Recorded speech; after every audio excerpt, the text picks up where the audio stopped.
let's do a couple things here first with the Yankees and the local team with the Mets. They're playing a two-game series. That, by the way, it's tomorrow night.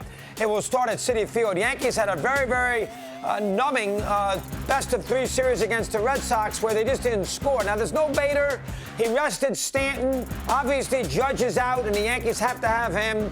And they were very sloppy with a bad play by Torres. He's sloppy as it is with a bad error there, which cost him a big run in the 8th inning last night. Ended up losing the game 3-2. And, of course, good job by Boston getting the 2 games. They got pretty good pitching. But this is not about the Red Sox. This really, when you get right down to it, is simply about the Yankee team that, let's face it, is, basically 9-10 games behind Tampa for first place in the American League East. The Yankees are very unaccustomed to being in the mix for wild cards at the halfway point, but with Tampa, and I was dead wrong, I thought they might cool because the schedule got harder, but they're 48-20 for crying out loud, so they're not going to cool under any circumstances. And the Yankees, for the most part, probably not going to catch them. So the Yankees are going to be in a situation where they're going to be scratching and clawing for a wild card berth, which is not what the Yankees are about at the end of the year. But the Yankees are going to try to get their big pitcher Rendon healthy, go with Cole, have those 2 guys for a best-of-3 wild card series.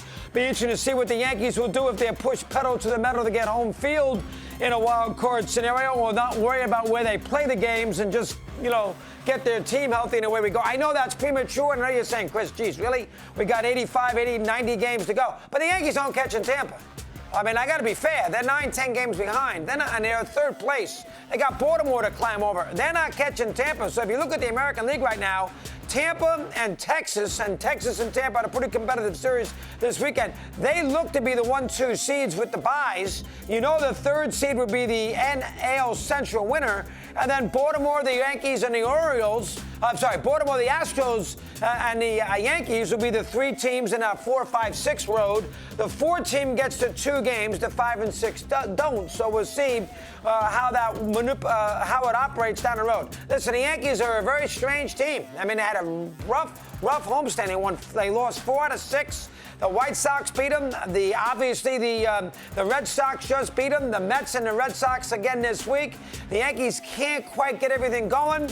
They got a lot of injuries. They're trying to get themselves healthy. Sprained toe for Judge. And this is off a good week where they played very well on the West Coast in Seattle and, of course, the Dodgers, but they threw it back with a bad week here at home. So the Yankees are where they are. Now, they're in better shape than the Mets, who are a complete mess. And I understand that Steve Cohen talked to Mr. Sherman in the New York Post, read the story. We'll do that momentarily. But I was shocked, and I would have been on Friday, would have gone crazy. I was shocked by Buck Showalter's take after losing the game on Thursday night when I had the big lead in Atlanta, 3rd game of that week. And then, of course, Verlander was awful, lost the game in the 8th and 9th inning, and then a walk-off by Albies in the 10th.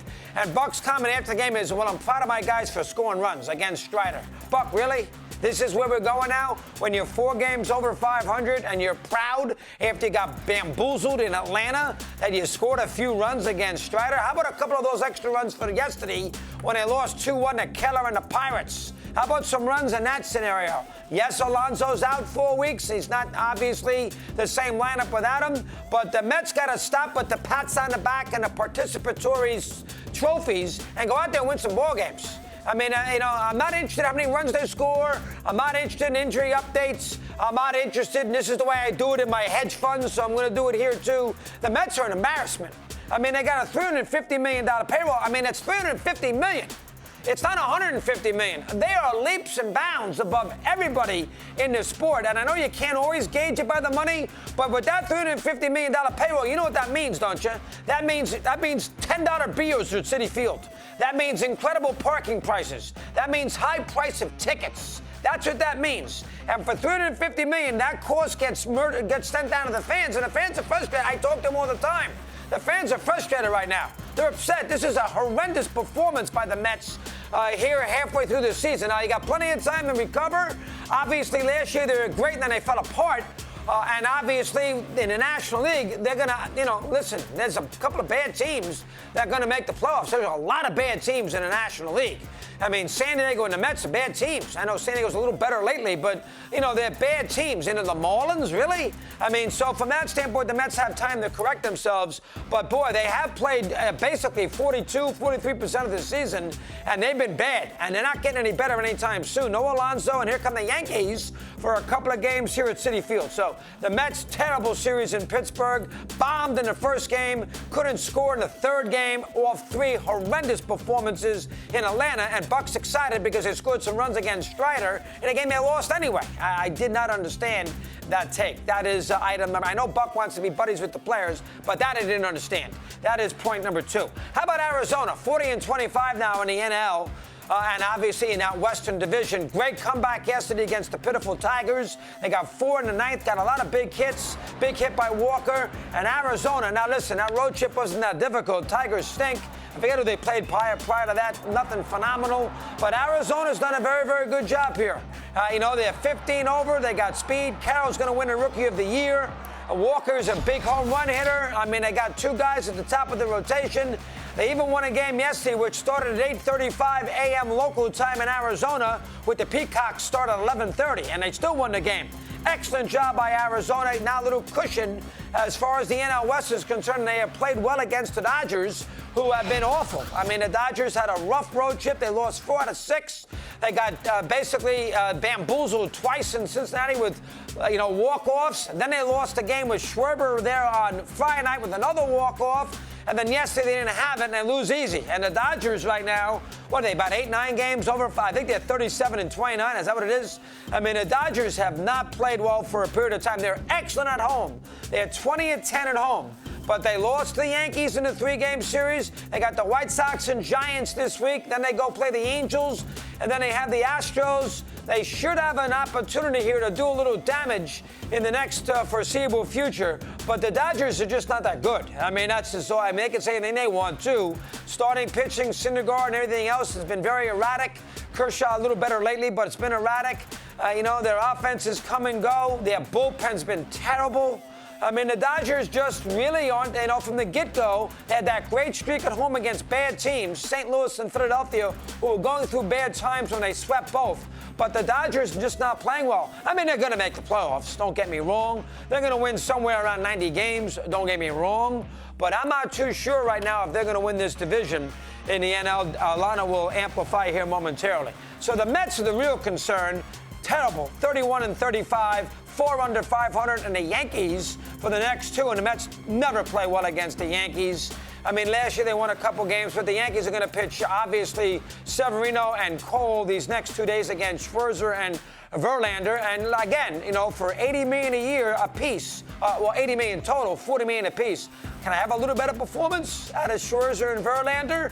Can I have them go out there, give me 7-8 good innings of shutout baseball against the Yankees without Judge, and put the ball in the hands of Robertson and win a couple of games? That's what the Met fans going to want to see Tuesday and Wednesday nights when they're going to be inundated by Yankee fans in the ballpark. Mets are the big concern right now. Yankees haven't played great either, although, listen, no Judge, no Bader. Give them a little break, no Rendon. Give them a little break with the injuries. All teams have them, but the Yankees have had their fair share.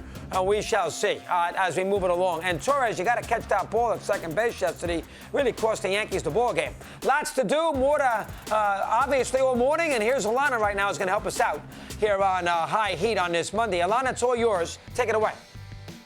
Good morning. Anthony Rizzo hasn't gotten a hit since Aaron Judge ran into the wall at Dodger Stadium. You take Aaron Judge out of the lineup, the rest of the lineup doesn't seem to know what to do. Not saying that Pete Alonso is Aaron Judge, but you look at the Mets, it's the same exact thing. Pete Alonso goes on the IL, had some bad luck after he told Bryce Elder to throw it again. Hasn't been the same since. The Mets don't have anything in that lineup when Pete Alonso is out. Those two, Pete Alonso, Aaron Judge, are the glue to the Mets and Yankees lineup. Both of them are on the IL. It's just not the same team without them. I have an interesting question to ask you. This coming from left-hander for the Yankees, Nestor Cortez, Chris, saying that he doesn't really think that the Yankees and the Red Sox are that much of a rivalry anymore. It doesn't feel like what we have with Tampa now or with Toronto now. You could argue that the Red Sox haven't been who they really are the last couple of years. We're not for nothing, Nestor, and I love Nestor Cortez, But not for nothing, the Yankees haven't been who they are the last couple of years. The Red Sox have 2 World Series championships since the Yankees had their last one in 2009. The Red Sox won, of course, in 4, 7, 13, and 18. The last time the Yankees won the World Series was in 2009. I know Yankees fans know that better than anybody else, but it's not, neither one of these teams are who they used to be. I saw yesterday on Twitter, of course, Yankees Red Sox on ESPN, the Sunday night game, which, by the way, I love having players mic'd, not the catcher. You cannot have a catcher mic'd during a game. There's way too much going on for a catcher to have to be doing that. I liked it. I did not like. I don't mind when position players are mic'd up, not the catcher. Jose Trevino did a tremendous job of trying to continue to manage the ball game, manage Clark Schmidt, his pitcher, but also not give too much away to Justin Turner. Justin Turner didn't know what the hell was going on at first, and then he figured it out, and he was like, oh, say hi to the guys in the booth. I'm fine with guys being mic'd up, not catchers. There's just too much going on. Let them do their job. And again, I'm on the broadcasting side. I get it. Catchers, to me, cannot be in this puzzle. But anyway, back to Nestor Cortes. Yeah, I didn't have a problem. The Yankees and the Red Sox are neither one of those 2 teams are the teams that they used to be. So I'm a little confused where that's coming from. I get it. Tampa's really good. Toronto's not the same team that the Red Sox were back in the day when the Yankees and Red Sox were a true rivalry. But I'm just interested in your take there of what Nestor Cortes had to say. Dumb. That's the take. I mean, go ask a Yankee fan what means more to him, playing the Red Sox or Tampa. I don't care if Tampa's 58-10 instead of 48-20. The Yankee fan's going to say the Red Sox. And again, the answer is in the attendance. The Yankees sold out 3 straight games this weekend against Boston, and they sold out a Sunday night game, 46,850 last night. So they drew roughly 145,000 for the 3 games, and these 2 teams are not playing for first place. Furthermore, ESPN televised them on Sunday night, and ESPN's going to televise them again next Sunday night in Fenway. The Yankees were in Tampa on those 2 Sundays that they played in Tampa, and again at Yankee Stadium. ESPN did not pick those games up because Tampa does not rate. The Yankees and the Red Sox are on ESPN both nights. The Yankees and the Red Sox. The Yankees and the Red Sox never have to worry about being on national television. I mean, that's a given. There's 3 teams in this league. It's the Yankees, it's the Red Sox, it's the Dodgers. That's what national television wants to see. But I guess my point is, Nestor Cortes saying the Red Sox aren't who they used to be. Well, either are the Yankees. I understand. You're not wrong. But there is still something to the juice, and Fox had the game on Saturday night, too. Yankees-Red Sox is always going to have a little piece of the Northeast. That's all there is to it. And the Yankees in Tampa do not have that. Now, from a standpoint on the field, I understand where he's coming from. But as far as juice is concerned, the Yankees in Tampa did not sell out 3 straight games at Yankee Stadium. Or 4 straight games. He's talking and they about had 15,000 in Tampa. He's talking about the field on the team. He's not talking about the network. He doesn't care about that. He's talking about the Red Sox as a team.